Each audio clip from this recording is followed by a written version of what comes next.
Our Region's Business is sponsored by PNC for the Achiever in You. Our Region's Business. Innovation, transformation, momentum, improving our communities and driving technologies that will shape our region for generations. The collaboration that brings vitality, prosperity, and life to living. Stay with us for the coming half hour as we examine in depth our region's business. Now, here's your host, Bill Flanagan. Today on Our Region's Business, why the leaders of microelectronics are beating a path to our region's door. Plus the cafe culture that's taking over a once distressed city of Pittsburgh neighborhood. But first, the house that Nabisco built that Google's put on the map for a whole new generation, Bakery Square. The redevelopment of the old cracker factory may seem like an overnight success, but it's been decades in the making and the result of a public-private community developer partnership that could probably only happen in a place like Pittsburgh. I saw this when it was still just gutted from Nabisco. I think Walnut Capital had just acquired the building. You had to have a lot of vision, but being able to participate in designing an entirely new work environment in a great location, and it gave us a chance to really not only shape our workspace, but instead shape the whole building. It wasn't that UPMC didn't have facilities that we could form the TDC in and house the TDC in, but it was important to us as we developed the Technology Development Center to develop an attractive, innovative space to really start to get those creative juices flowing. Employees find it very important to have a gym connected so they can work out when they want. Restaurants, coffee, housing, even things in this area. The Target was a very big attraction, Whole Foods, Trader Joe's. These kind of things are truly attractions for employees. Gregg Perelman is CEO of Walnut Capital and Bakery Square. Todd Reidbord is president of Walnut Capital and Bakery Square too. Welcome, good to have you both here, and congratulations. And an overnight success, right? No, it's been great, Ron. Yeah, we're really excited, especially about the prospects of Bakery 2.0 and the opportunity to do additional office and have residential townhomes and single-family homes available. Well, tell me, what is it about the market right now that makes you think the time is right to plunge forward with Bakery Square 2? Well, as some of you may know, the original Bakery Square project is 100% full on the office side particularly.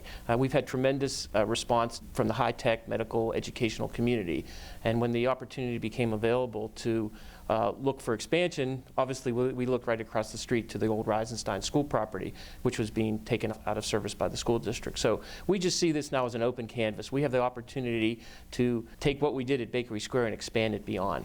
Now in that case it was the rehab of the existing structure. In this case the old high school will come down? Yes, and our plan is come January we're going to deconstruct the building and begin to grade and get the site ready for our development, which will include the townhomes and the new office.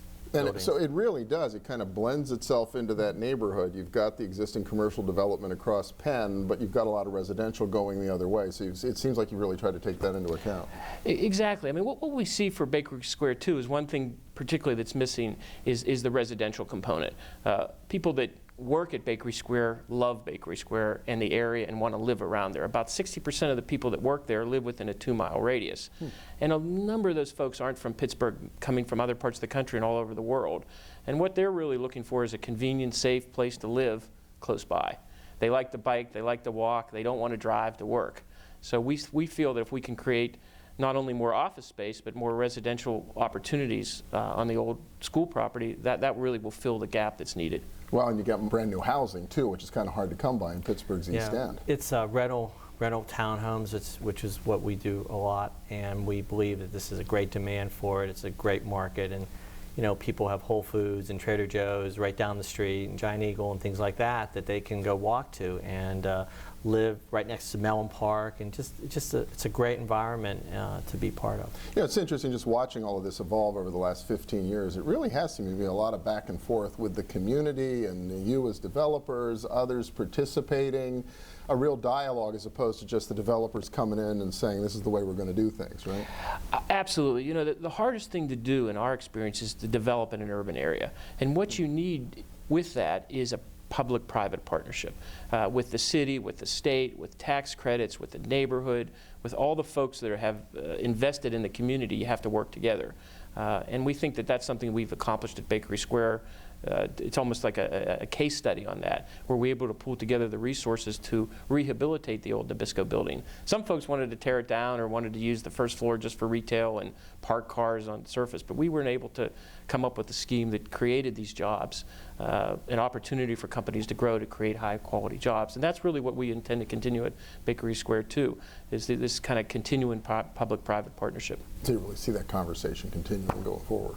Absolutely, yes. I mean, we work very strongly with all the local groups, East Liberty Chamber of Commerce, the ELDI, Shadyside Coalition. The URA and the city have been incredibly helpful in helping us achieve what we've achieved today, along with the state. Now, are you seeing, and you look back to the commercial side of what you're going to do on this new property, are people knocking on the door these days? What's demand looking like here in our region right now? It's fantastic. I mean, it's if you look at this, at the reports and the stats that come up, particularly what I call the Oakland University submarket, it's basically 100% full for office space. Wow. I mean, there's little opportunities here and there, but there's no large blocks of space that are available. We see that as a tremendous growth opportunity. The new economic engine of Pittsburgh are the medical educational universities, and folks want to be close to them. They want to be able to have that feel of a campus close by the campus. And as you know, they're landlocked. You can't build in Oakland or at Pitt or Carnegie Mellon anymore. So we see opportunities in the kind of the inner belt around the universities is really the growth opportunities. Well, it's fascinating. You see what's happened there in the East End, from Shadyside, the Hillman Cancer Center, the new Children's Hospital, what all you've done. It's got the potential to remake that whole section of the city. Right, and obviously the biggest driver in our mind is the universities, Carnegie Mellons and Pitts of the world, where they've been able to have the spin-offs and the interest by other people to want to be around them, and that's what we've tried to create at Bakery. And it's also, in Pittsburgh, it's kind of a true Pittsburgh story where we're reusing industrial kind of areas, from the Hillman Cancer Center all the way around through Bakery Square, where these were properties that people thought of as not part of the neighborhood necessarily. That was the other side of the tracks. But as the Oakland sub-district and Squirrel Hill and Shadyside areas have grown, these are now part of the community. These old ideas of having separate neighborhoods here and separate neighborhoods here are all kind of gone away. It's all one big community now, I would think. Well, that's exciting. Congratulations to both of you. Took a lot of foresight and perseverance to get to this point. Good luck in the future. Thank you very much. Thank you very much. And next up, the flowering of a cafe culture in the neighborhood around Bakery Square with a beauty shop that's anything but. Stay with us.